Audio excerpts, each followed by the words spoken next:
There are a total of 19 different curve swords in this game, and honestly, I just question why half of these even exist. A lot of them just play the exact same way or feel like they should be under different classes. Like for some of the DLC curve swords, they added 3 paired curve swords in this game, and these ones could have easily just been backhand blades because there's only 3 of those. There is like a severe lack of balance between like the distribution of all the weapons in every single category, but the curve swords are very popular for a very good reason because they are very powerful, so I'm not too surprised why there is a lot of them. But their movesets are very quick, easy to use, and can output high amounts of damage. They're not going to get much variety in their movesets, it's just a bunch of horizontal swipes. They're not going to get many weapon skill options too, as they don't really have poking attacks, so you do miss out on a lot there. I wish they did have their own unique type of skill, like how straight swords get square off, but the thing that makes them amazing or just borderline broken is going to be their power sensing combos. They have the single best power sensing combo in the entire game. You get 2 of these things and it just turns any single curve sword into a viable build. Like literally any single one of these weapons on this list that you're going to see, if you just manage to pair it alongside a second curve sword, you automatically have a good build. These movesets just swing so fast, hit simultaneously, and those running and jumping attacks are just broken. And with all the different buffs that you can pair alongside with them, it makes for some of the best, if not the best builds in the entire game. But as always, this list is going to be based on how useful the weapon is in PvE only.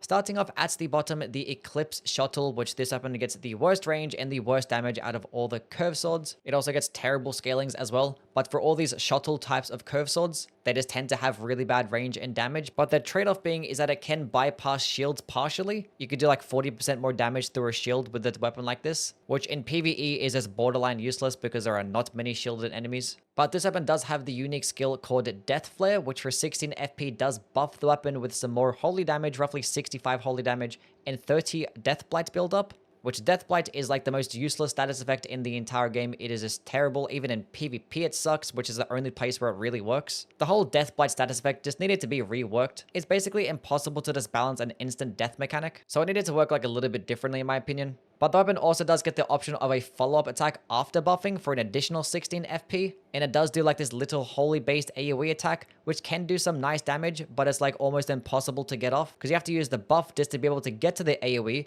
and this whole animation is so long, it gets no hype armor, and this consumes way too much FP just to do like a holy damaging AoE, which in the base game is just not going to be that good at all. Number 18, the Spirit Sword, which is a new one from the DLC, does scale a bit of dexterity and intelligence, and it just straight up sucks. It gets the worst range out of all the curve swords, and it's to the point where like even daggers can get some more range in this thing, and also does get some very bad base damage with some terrible ass scalings. So I really don't even know why they decided to make this weapon to begin with, because even its unique skill kind of sucks, because it's not even that unique to begin with. It's just a reskinned version of the Sword Dance skill, but just worse because it's going to do less damage and just be more expensive. Now it actually does do a little bit of frost buildup, but if you go ahead and get a cold infused Bandit's curve sword, you're going to get way more damage, way more frost buildup, more stance damage. It's so much better across the board. This thing just straight up sucks. Number 17, the SHOTEL. Now, as I was mentioning with the ECLIPSE SHOTEL, these weapons are going to have really bad range and just do really bad damage. But it is going to do some chip damage around some shields, which was pretty useful to have in the previous games when there were like a lot of shielded enemies that tended to just block a whole bunch. And the funny thing is, in those games, this SHOTEL just didn't really have like a massive drawback in terms of damage. But in this game, it does for some reason. But yeah, this little passive effect that it does have is just useless in this game, because all the enemies in this game that have a shield don't even use it that much. They literally use their shield to attack more than they actually use to block with it. Like, very rarely do you actually see an enemy just like turtling behind a shield to where having this little bit of chip damage is going to be so good to have. Like, there are so many different types of attacks and skills that you can use that can just guard break enemies very easily. So this passive effect doesn't really need to be a thing. So I just don't understand why they gave the SHOTEL just like the worst range and the worst damage out of all the infusible curve swords. Like, the damage is really, really bad. Number 16, the SCIMITAR, which this weapon is not bad by any means. It's just your average curve sword, gets average damage and some average range. Does scale primarily off dexterity and actually also gets a unique light attack combo. Now the thing is, it's not that unique, as the SHAMSHIR also gets the exact same moveset, but that one just gets more damage and more range, so it's just going to be the better option with every single type of infusion. Now this one obviously can be quite a lot earlier in the game, so it might have its uses there, but the damage compared to a lot of other different types of dexterity curve swords that can be infused, it's just going to be on the lower end. And this unique light attack combo that it does have isn't even faster than the regular light attack combos. Like some parts of the two-handed light attack combo can just be slower, or some parts can be faster, and it kind of just balances out to be like the exact same speeds. Now, one thing that it actually does have is that it lunges a little bit further, but it's not really that noticeable to where I'd want to pick this weapon over another one that just gets the different moveset, but just way more damage. Number 15, the Falchion, which is just another average curve sword that can be infused. Very similar to the Scimitar, but it just scales better off strength instead. Now, the Falchion and Scimitar are like staple options throughout the entire Soul series, but in this game, there's like thousands of other curve swords that can be infused, and the other ones just do more damage than this one. Like compared to all the other strength-based curve swords, the Falchion isn't going to get as much damage, and some of these other curve swords can just be acquired just as early as the Falchion too. Like the only reason you really want to use this is because you think it looks cool, or it was just like one of your favorite weapons from the previous games.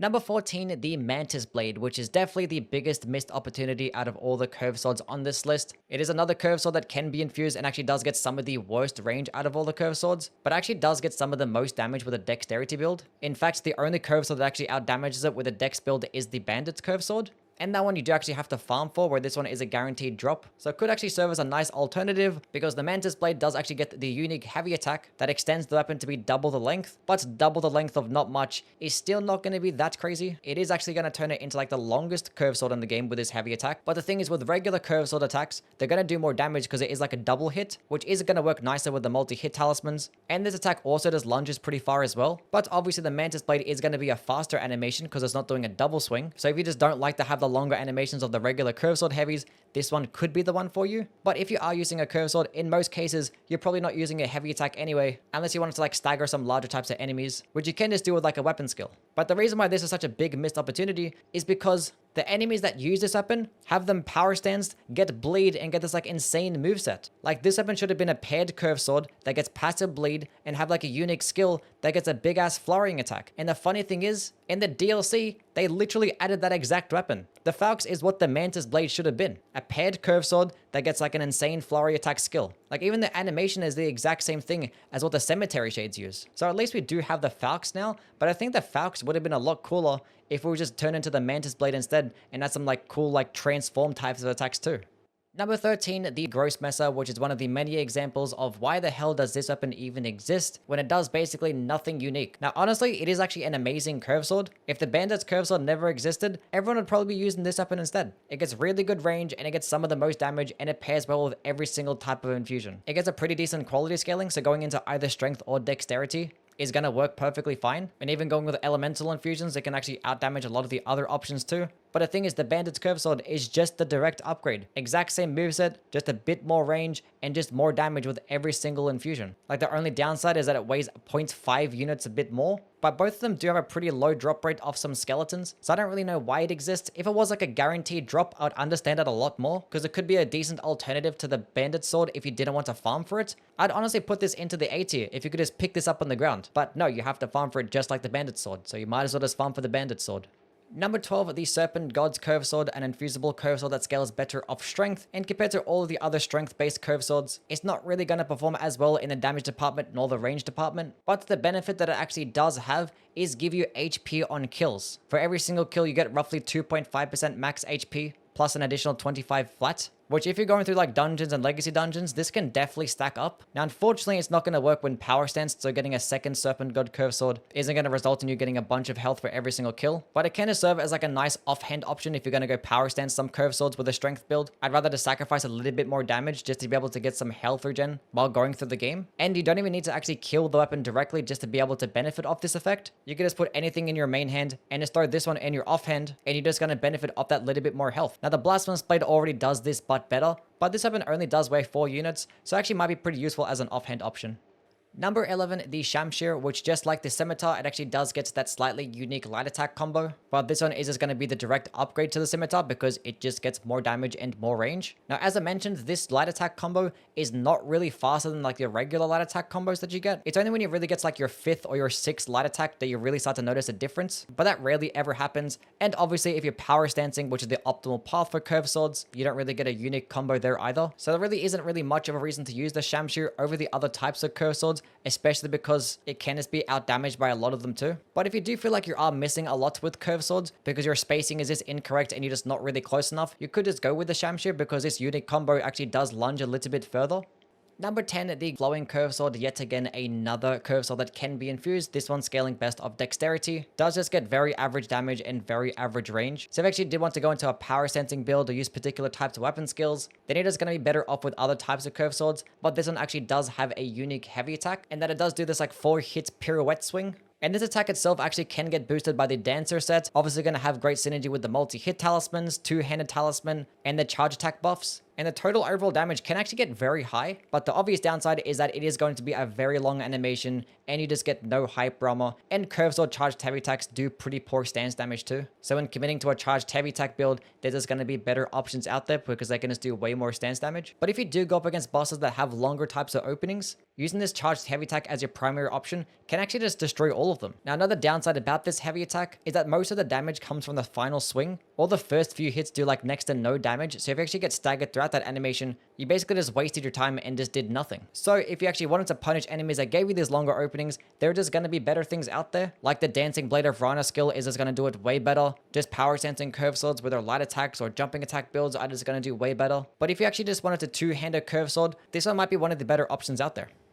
Number 9, the Horned Warrior Sword, which is a new one from the DLC. It's actually a paired curve sword as well, so two-handing it will actually net you the power sensing combo, which obviously has great benefit because, as I always mention, this combo is broken. Now it actually does get a split dexterity and faith-based scaling, but does scale a lot better off the dexterity stat, and also does get pure physical damage as well. So actually going into the faith stat actually does boost the physical damage of the weapon, and it actually does get some pretty decent damage. With a pure dexterity build, it actually even outdamages the FALX, and being that this weapon actually gets more scalings, it can just get way more damage than that one, but I'm still not going to value it as much because obviously that one gets bleed, and the skill of this weapon is nowhere near as good because the skill Horn Calling actually does serve as a pretty nice AoE attack, does do pure holy damage, can go pretty far, and you also get some nice hype armor with it as well. Now being that the AoE actually goes to a further distance and tracks right towards the enemy means it actually can be very powerful, and that's for a few different reasons. One, it scales primarily off faith, and this weapon gets a descaling in faith. So if you actually want to spec into more skill damage, you're sacrificing weapon damage and vice versa. And also being that the weapon doesn't actually get split holy damage, if you wanted to use some holy types of buffs, you're not going to really benefit as much. But I think the most annoying part about the skill is its stamina cost. This thing consumes so much stamina. Like this thing just drains you so quickly with every single attack that you use, and it just becomes frustrating. You can only realistically use this skill once every few seconds. You can't really easily spam it, which a skill like this you'd feel like would benefit more if it could be spammed because the damage isn't really that high. So if this thing actually got like a better phase scaling, probably added some split holy damage, and had a lot less stamina cost, it would definitely be an S tier, but as it stands right now, a lower A tier is really all I can put it. Number 9, the Nox Flowing Sword, which is definitely one of the more underappreciated weapons in this game. This thing is actually really good. It is a dexterity curve sword that cannot be infused, does just get pure physical damage, but its weapon skill, Flowing Form, is actually kind of cracked. It actually extends the range of the skill by like 3 times the amount, and it's like that just throws it out in a very good AoE attack that covers a very wide radius. Does do 22 stance damage, has a relatively quicker animation. It also consumes next to no stamina as well, and it only consumes 9 FP. Like this thing is basically free, and it's going to serve as one of the better crowd control skills in the game too. Like if you're surrounded by a bunch of trash mobs, this thing can just clear them all out very quickly. And even if you're fighting bosses, with this extended range, you could just use it at a distance like a projectile attack, and being that it's not a projectile attack, enemies don't actually input read it. So you can just keep sitting at a safer distance and just continuously use the skill over and over again. Now the major downside of this weapon is that it performs just like the SHOTELs, means that it actually does slightly bypass shields and do a bit more damage around them, but the trade-off is that you have some of the worst range and that you have really bad damage. And this weapon does get outdamaged by a lot of the other dexterity based curve swords, and it also cannot be infused, so it quite literally can be like the lowest damaging one if you do include buffs. Like if this thing just had a bit more damage and a bit better scalings, I'd probably throw it into the S tier. I think at the very least this weapon needs to be able to get buffed because it is only pure physical damage and just gets like a pure dexterity scaling. But honestly, it actually still is an amazing weapon, and if you haven't used it yet, I recommend that you do.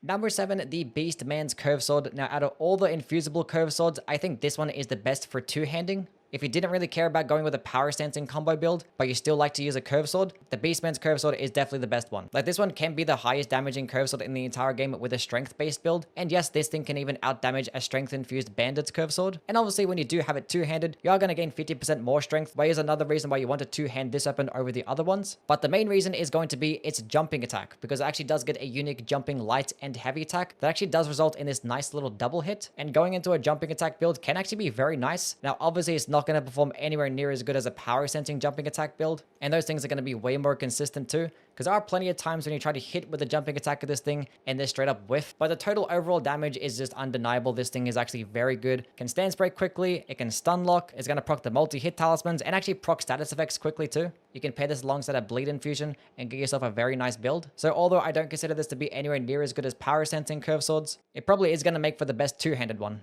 Number 6, the Dancing Blade of RANAH, another dexterity curve sword, this one being from the DLC. It also is another paired curve sword as well, so two-handing it does net you the power stancing combo. And obviously the benefit of having a paired curve sword over just power stancing curve swords is that you only have to upgrade one weapon and you're only going to have the weight of that one weapon as well. So it's going to have better synergy with things like the Blue Dancer's Charm, and you could potentially get some really high damage. Now it's probably not going to out-damage things like Bandit's curve swords or Scavenger's curve swords, but the reason why I still value it is because of its unique skill Unending Dance. This thing can just output just like ridiculous amounts of DPS, and it doesn't require any skill as well. You just like hold onto the one button the entire time and it just melts enemies. Now the major downside is that this skill is going to be very situational. Against enemies that give you smaller openings, it's not going to be that good. You're just better off using the regular power sensing combos. But against enemies that give you longer openings, this is definitely the option to use. You just hold onto the button and it's just going to just destroy their entire health bar, paired alongside all the multi-hit talismans, Shard of Alexander, and as everything is getting destroyed. Now the main reason why I'm not going to put this one into the S tier is because the FALX just outclasses it in my opinion. This is another paired curve sword that you get in the DLC, but you can just get more damage because the FALX gets a better strength scaling. So at these really high levels where you've already hit the soft cap of dexterity, the FALX is going to out damage it. And that weapon also just gets bleed, and this skill is just more useful in different situations, not just against enemies with long openings. So although it's an amazing weapon by itself, it's probably still a little bit outclassed.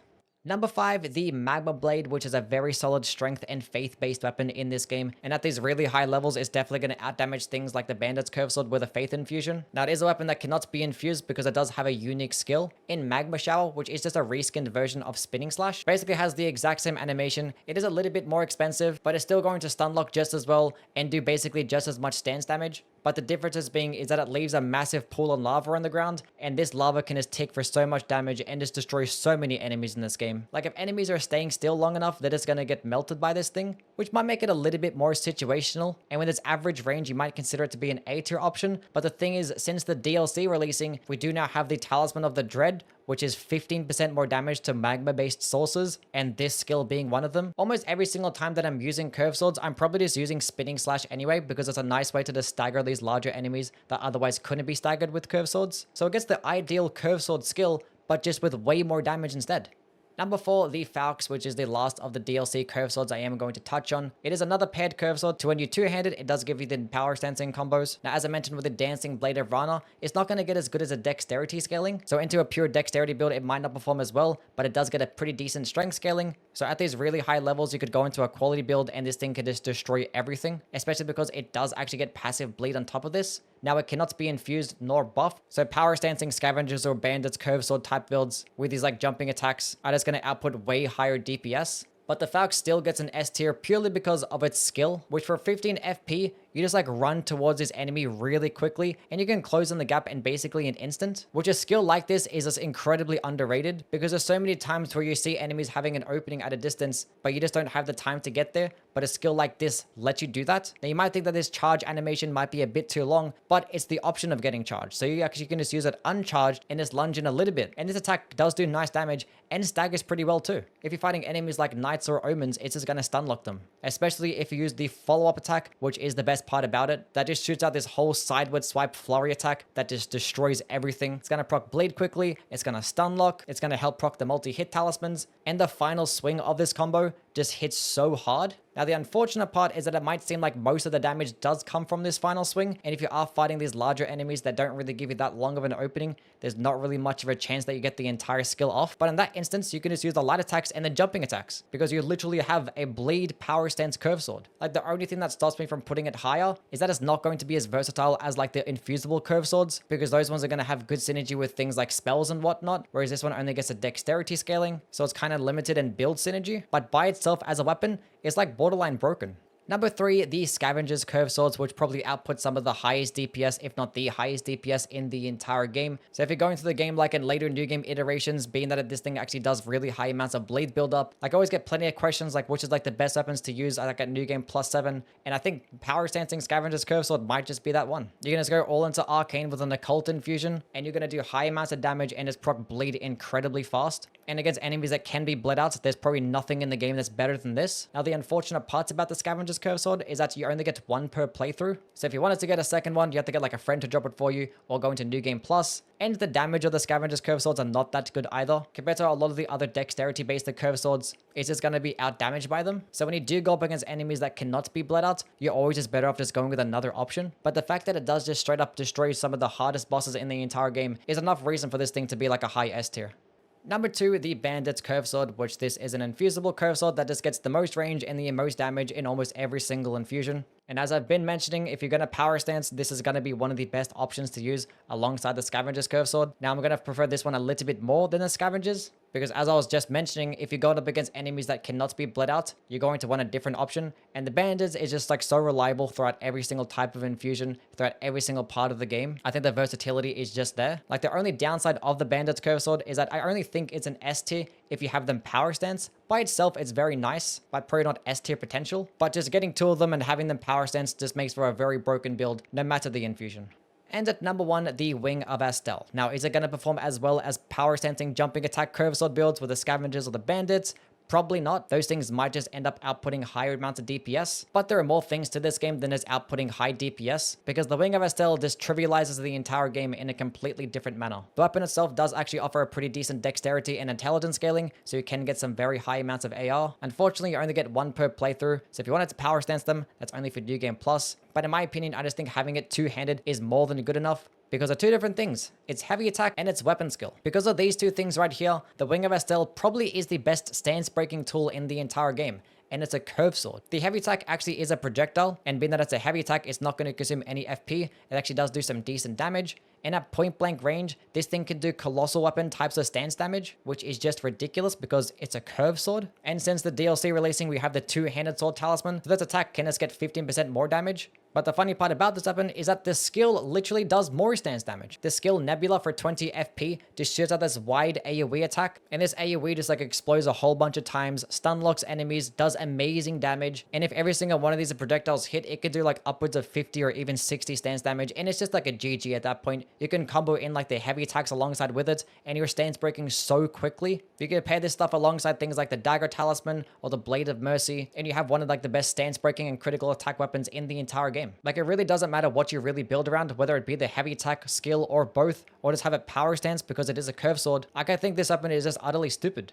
Anyway, that is the list. All 19 curved swords ranked. Let me know what your thoughts are down in the comments. The next one is going to be the curved greatswords, but it's going to go down in order that the game recognizes the categories. So if that does interest you, please do like and subscribe. But yeah, thanks for watching. Catch you guys around. Bye.